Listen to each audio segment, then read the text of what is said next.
ora gayeng. Gayeng pripun? Lho iki omonganmu kok isih petruk. Lho, apa koles malih to? Ngilu sik, ngilu sik. Weh. Waduh. Ndara wereku Dara. Ngopo kaya ban gembos? Wereku Dara ini nek omong mesti. Wah. Wah, kurang gede. Pripun? Kurang gede. Kurang gede pripun? Suarane bapak iki gede. Coba. Gede ki sithik. Ngono njebluk. Ora.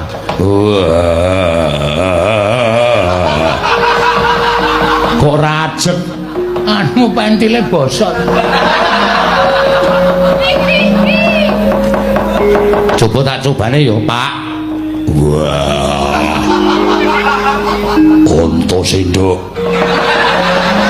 Wah, tutuk modar kowe. Anak kula anak konto sinduk. Ya.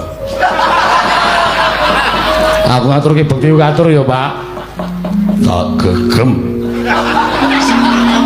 Bahasaku tampan. Bahasa apa? Bahasa daerah. Apik.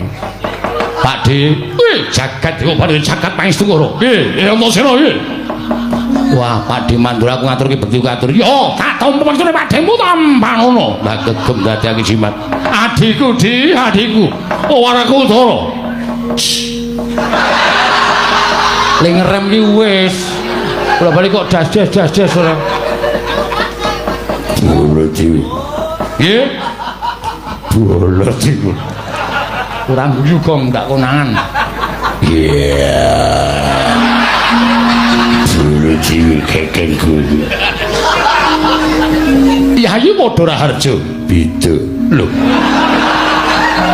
Aku karo Raharjo beda.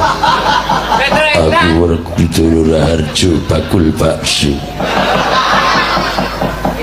Kowe ora kena sembrono lho, nek sembrono konangan. Iku nek anak-anak tekan kene, Kakang Raja Anggara tekan kene, ledho ngandani sing apik-apik.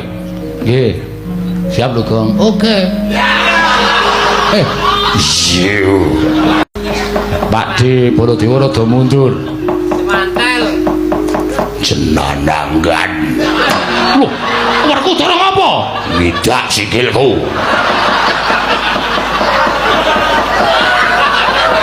Bisa badar iki ora.